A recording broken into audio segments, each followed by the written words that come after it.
So learning objective 10, what are acids and bases? How do whatever H plus and OH minus ions determine pH? And how is that important to you and me and bacteria and dogs and cats and plants? Okay, so you've probably heard of acids and bases, and we're not talking about hippies taking drugs or memes from the dawn of memeliness on the internet. Nope. What we're talking about is a property of water. So water, when it comes out of the tap, is not all molecules of H2O. In water, sometimes it's going to break down into ions. Not very often, but it does happen in very small amounts. So H2O, a molecule of H2O, can break down to form an H plus ion, or a proton. That's just a proton without an electron, is what a hydrogen ion is.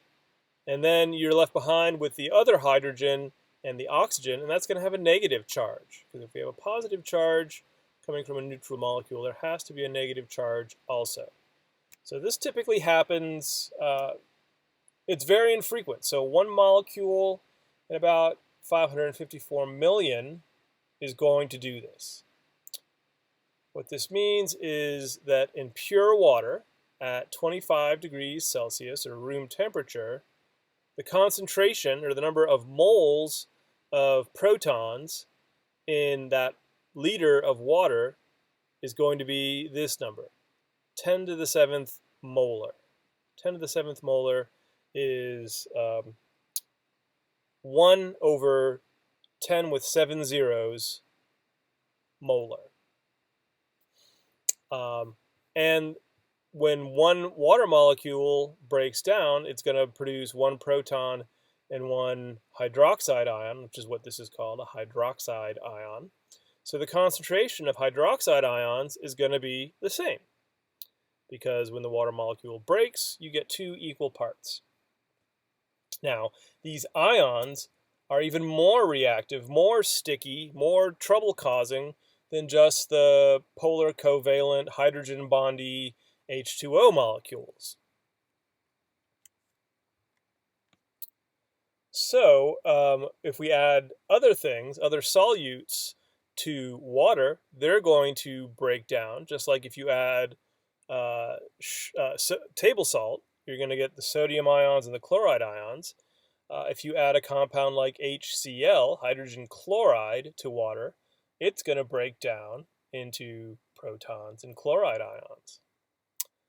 If you add sodium hydroxide to water, it's going to break down into sodium ions and hydroxide ions. So that's going to affect the concentration, how many protons and hydroxide ions are in the solution. So compounds that contribute protons to a solution, like HCl, are acids. Compounds that contribute hydroxide ions are bases. So sodium hydroxide is going to contribute more OH ions, so it's a base. So you may have heard of the pH scale, and that's what we're talking about here. And it ranges from 0 to 14. In an acidic solution, the concentration, or the number of protons, is greater than the number of hydroxide ions, or the concentration of hydroxide ions. At neutral pH, they are equal to each other. And neutral pH, which I'll define in a minute, is 7. But if the number of hydroxide ions is greater than the number of protons, then your pH is greater than 7. All the way up to 14 is as basic as you can get. So lower than 7 is acidic, higher than 7 is basic. So where does this come from? So pH, that little lowercase p is the way that we typically write that. And it's just a mathematical expression that means the negative log of the concentration of protons.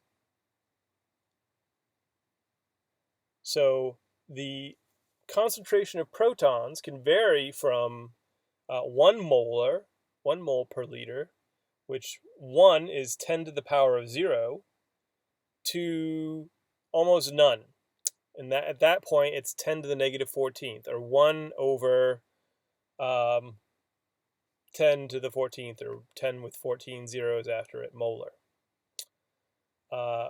And hydroxide ions vary in the opposite way, reciprocally. So if your pH is 1 molar, your pOH is going to be 14, or 10 to the negative 14th molar. It's just a physical property of water. So 10 to the 0 is 1 molar. 10 to the negative 1 is 1/10 molar. 10 to the negative 4th is 1/10,000th molar. So another way of saying that is this would be pH 0 is having a 1 molar solution. pH 1 would be 1/10 molar. pH of 4 would be 1/10,000th molar. So every time you increase a number in pH, you are losing 10 times the concentration of protons. So like I said, because the pH and the pOH, or the concentration of protons and hydroxide ions, are reciprocal, your pH plus your pOH, or the negative log of your hydroxide ions, is always going to equal 14. So if your pH is 1, your pOH is 13. If your pH is 3, your pOH is 11, and so on and so forth. So again, this sort of just emphasizes that these pH numbers, calling them negative logs, it's not a complicated mathematical thing. It's just a way to keep us from having to write a lot of 1 over 10 with a lot of zeros after it. So pH 4 is 1 over 10,000. pH 10 is 1 over 10 billion. pOH. pH 10 is 1 over 10 billion. And when your pH is 1 over 10 billion molar, your pOH is 1 over 10,000 molar. Okay, so another way to say this is, here's your pH scale, ranging from very strongly acidic substances with pH 0 through to neutral at pH 7 to very basic at pH 14. And a lot of people think, well, pH is a measure of how acidic something is. And that's true. A pH scale does tell you how acidic something is, but usually with the units on the pH scale, you'd think a higher number means more acidic. But the opposite is true, because it's a negative logarithmic scale. So low pH means very strongly acidic, and high pH means basic or strongly basic. But all that's really happening is that in an acidic solution, you've got more protons in the solution than hydroxide ions. When it's neutral, those numbers are equal. And when it's basic, you have more hydroxide ions than protons. And on this side of the scale, you can see the relative pH of a number of different substances you may have encountered in your life or may find around you. Oven cleaner, one of the ways that works is that pH, that very, very high pH, very, very strongly basic pH, can break down a lot of scorched on biological stuff, the organisms that got cooked into the walls of your oven. Bleach has a lot of power to kill microbes, germs, and that its power comes from its very, very high pH. Pure water is about 7. Our blood is just slightly basic. Inside your small intestine is more basic, strong, 10 times more basic. But inside your stomach, it's very, very strongly acidic. You're using a lot of protons to break down your food. Ouch. Apply directly to burned area. Okay, so pH, because those ions are very reactive, when we change their concentration, it affects a lot of what chemical reactions are going to occur. Just like if you raise the temperature of a reaction, it's going to occur differently than if you lower the temperature. Now, because we are living organisms and we want to self-regulate and we don't want to have big fluxes in the pH or the concentration of protons in our bodies, we need to have some way to regulate that. And one way we can do that is by using a type of chemical that's called a buffer. And a buffer, as you can see here, minimizes change in pH. And the way that they do that is that they can act as an acid or a base or both. They are weakly ionizing, which means they don't come apart very easily. They don't break down into anions and cations very easily. And the buffer is going to act as an acid or a base depending on what the pH of the surrounding solution is. So in our blood, we have a buffer compound that's called bicarbonate ion. And the way that these buffers typically work is that they may have more than one proton or hydroxide ion to donate to solution. So carbonic acid, as you can see here, is H2CO3. So it's got two protons. It can donate to solution. So if the pH gets to be very low, very strongly acidic, it'll start to absorb protons from the solution, and that's going to mitigate changes in the pH. And if the pH starts to get very high, it can lose first one and then a second proton, which is going to keep the change in the pH to a relative minimum. So just to show you in a graphic form, if we have a buffer in a solution, if we have a buffered solution, we can add droplets of acid, which should drop the pH of a solution. As you can see, that's what's happening, is that as we keep adding drops of acid to the unbuffered solution, the pH drops very consistently. But if we have a buffered solution, you can see in this case, the pH isn't dropping as quickly. It's slowed down, so we can react to that change in pH. So it doesn't damage our tissues as much as it would if we didn't have a buffered solution.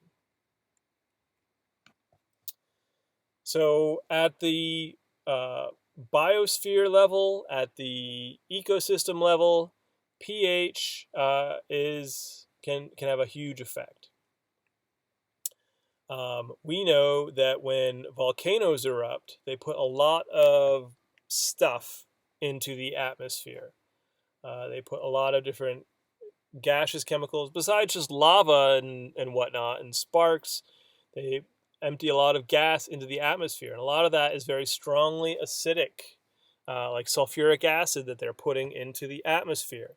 And that's going to drop the pH in the local area, and that can have dramatic effects on vegetation and animals living near a volcano that's erupting.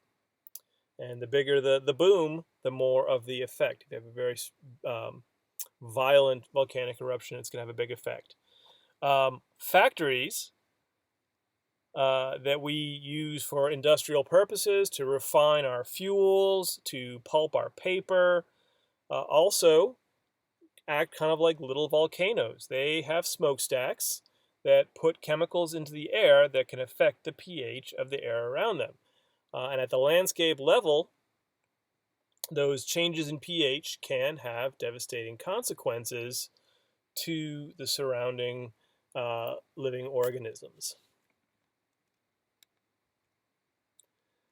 So since the Industrial Revolution has been going on since the mid-1800s, we've seen the effects of acid precipitation.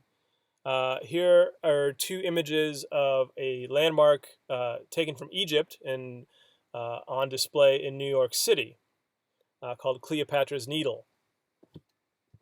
And in 1881, the hieroglyphics on Cleopatra's Needle are very clear, but almost over 100 years later, you can see that the hieroglyphics on that limestone have been eaten away because of the chemical reaction with an acidic solution of precipitation, of rain. The rain has a lower pH, which is effectively melting away or dissolving that limestone and making it so that we can't read the hieroglyphics anymore. So the same thing can happen in ecosystems under low pH precipitation, acid precipitation. Okay, so that's about all I had to tell you about water, which knocks out objectives 8, 9, and 10. The next lecture you're going to hear from me is going to tell you about these next 2 points, numbers 11 and 12, and that has to do with carbon chemistry.